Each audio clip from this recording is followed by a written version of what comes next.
Good morning friends, welcome back to my channel to new blog. এই যে বিছানাটা ঠিক করে নিলাম সকালবেলা।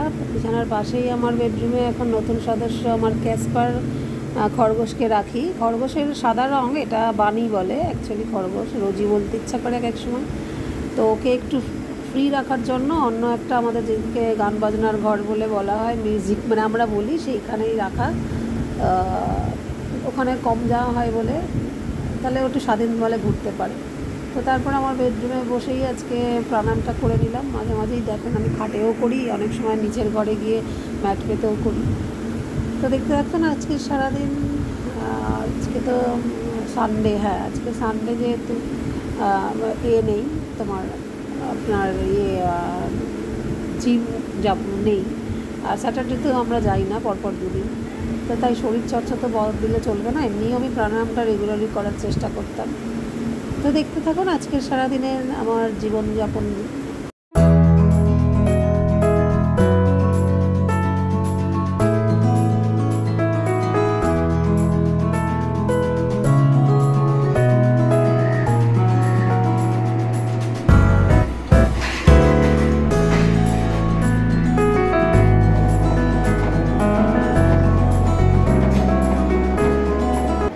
আর এই যে একটু বাসনপত্রগুলো দেখিয়ে নিচ্ছি, জল ভরা কেন, এগুলো কেনা জল এনে সব ঠাকুরের জন্য, বিশেষ ঠাকুর বলতে আমার গোপালের জন্যই তো রান্না টান্না হয়, বাসনগুলো বেশি লাগে, আর ঠাকুর ঘরের কিছু কিছু লাগে। তো সেই চিন্তা মিস্টার পুরকায়স্থের নেই। আমি সেই কেনা আগে ওর তরফেরই যা জানাশোনা লোক যেগুলো আসতো, সেই রাজুদাকে ফোন করে এই জল ভরে রেখেছি। গত মানে এই শনিবার থেকে আমাদের পাম্প খারাপ হয়ে গেছে। তো বুঝতেই পারছেন কী অবস্থা। এত বড় ফ্ল্যাটে সবাই এখন জল দুর্ভোগে চলছে, আমাদের এইভাবে দিন কাটছে। আমাদের কেয়ারটেকার কাকু কবে জিম থেকে ফেরার সময় শুক্রবার দিনই অ্যালার্ট করে দিয়েছিল যে দুদিনই থাকবে না। আর মিস্টার পুরকায়স্থ না এমন সব বোকা বোকা বুদ্ধি, কী করে যে এত বছর ব্যবসা করেছে সেটাতেও গণ্ডগোল বাদে এলো, এত বছর বাদে যা সেটা আর নতুন করে আর কি বলবো।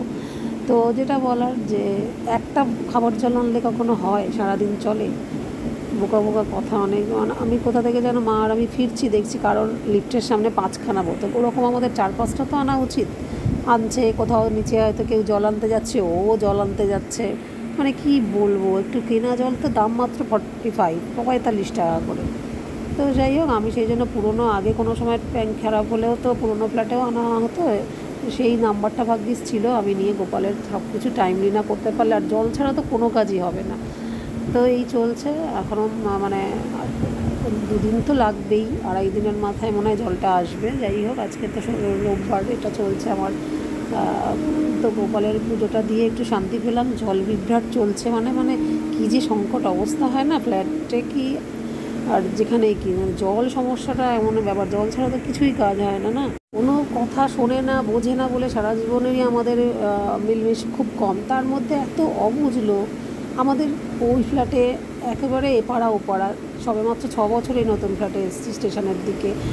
তো আমরা তো গাড়িটা নিয়ে নিচে এখন গ্যারেজ, তো আমরা তো স্নানটাও করে আসতে পারি, কিছুটা জল সেভ করা যায়, কেন কষ্ট করে করে আমরা তুলবো? এইটুকুও বুদ্ধি নেই, মানে কি বলবো। আমি আর মা ছেলে প্ল্যান করলাম, সেই সময় বৃষ্টি এলো, আবার একটু একটু ছাড়ানো হওয়ার পর আবার খানিকটা জল সবাই তুলতে তুলতে তো আবার ট্যাঙ্কি ফাঁকা হয়ে গেল। মানে সলিউশনটা তো একদিনে হচ্ছে না, যা দেখছি 2 দিন সময় লাগবেই।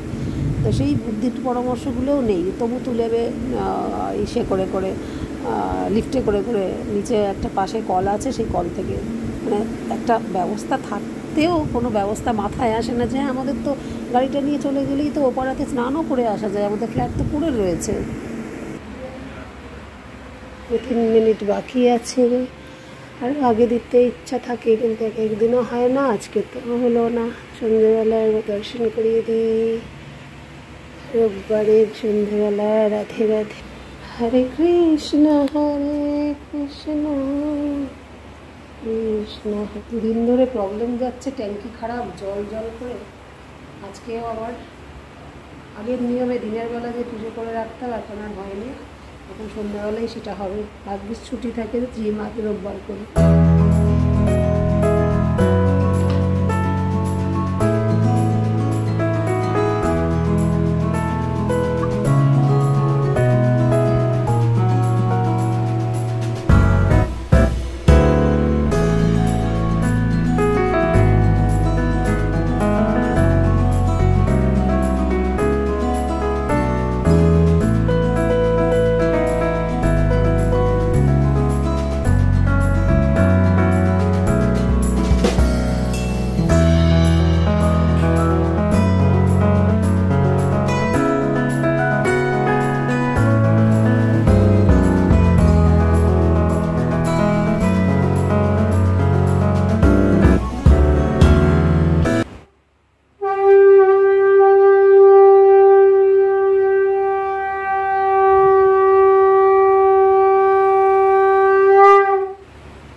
বেশ কয়েকদিন ধরে গ্রিন টিটা শেষ বলে ব্ল্যাক কফি খাচ্ছি। যাই হোক, সেটা একদিকে সবে বড় হয়েছে, ভালোই হলো। আমরা ব্ল্যাক কফি খাওয়া অভ্যেস ছিল না, এই আবার নিয়ে চললাম। আর এই যে লম্বায় ভিডিওটা কেন করি, ফেসবুকের কারণে।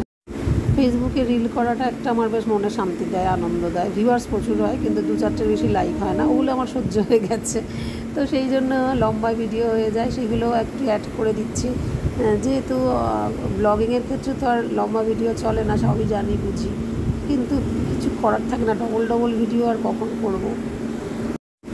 বৃষ্টির ওয়েদার হলেও মা আর আমি অনেকদিন ধরে সন্ধ্যাবেলা বেরোনো হচ্ছে না, একটা কাজে একটু করে বেরোলাম। তো বেরোতে বেরোতে কাজ পেয়ে গেলাম, মনে পড়ে গেল যে গোপালের একটা আতর নিতে হবে। কত প্রদীপেরও হাল অবস্থা খুব একটা ভালো না, শখের প্রদীপগুলো কোনোটা একটু তেল পড়ছে, কোনোটা হচ্ছে। তো একটা প্রদীপও কিনে নিলাম, বা গোপালের আতর কিনলাম। আর একটা বিশেষ উদ্দেশ্যে আমার একটু বললো চল একটু সেফটি পিন কিনে নিই, টুকটাক করতেই ঘোরা বাজার ঘুরে নিলাম।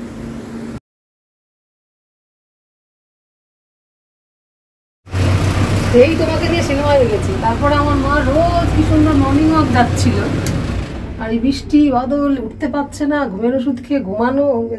এই জন্য বললাম চল টুক করে একটু আমি ঘোড়া বাজারে যাই, ঘুরে আসি, তুমিও চলো। টাকা রয়েছে বাবা, একটা ছেড়ে দুটো বাস।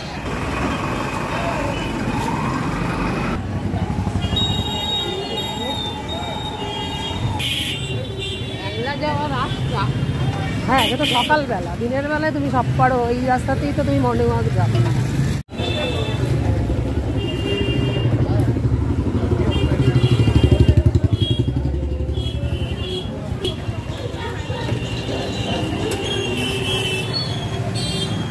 কি এমার্জেন্সি আবার ধরলে না, কিন্তু দেখো ধরছো না মা।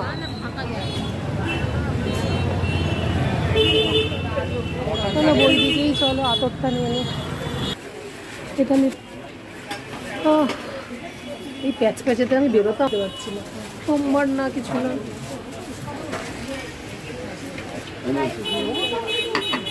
এটাই কি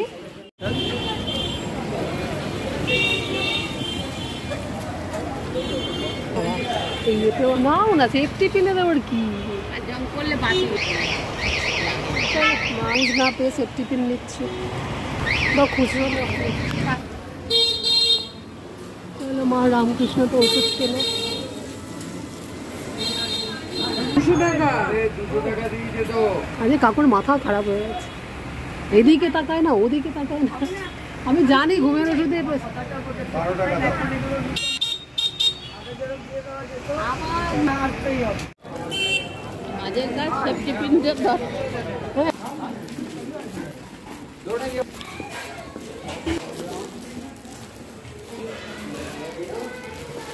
কাদের চলে। আর বাচ্চু এখন বাগবাজারে গেলে কিনা কে জানে, আমাদেরও এরকম 2-4টে একসাথে নিয়ে নিলে হয়। ও একটা করে আনছে, আর সকালবেলা আমার রাগে গিয়ে আমি যখন বলছি কিছু আমারই দোষ দিচ্ছে। ভুলভাল কিছু করলে বলা যাবে না।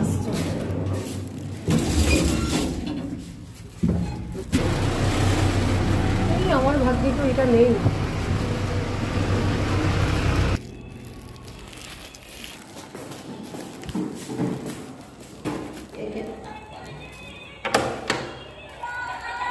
প্যাচপ্যাচে ওয়েদার। রোজই এসে গোপু সোনার সাথে দেখা করার পরই এখন হয়েছে আবার এই সোনাটাকে দেখা করা। তো আজকে প্যাচপ্যাচে ওয়েদারে একটু বেরোলাম, আর ভিডিওটাকে বড় করলাম না। তো দেখা হচ্ছে নেক্সট দিন একটা নতুন ব্লগ নিয়ে। Tata, good night.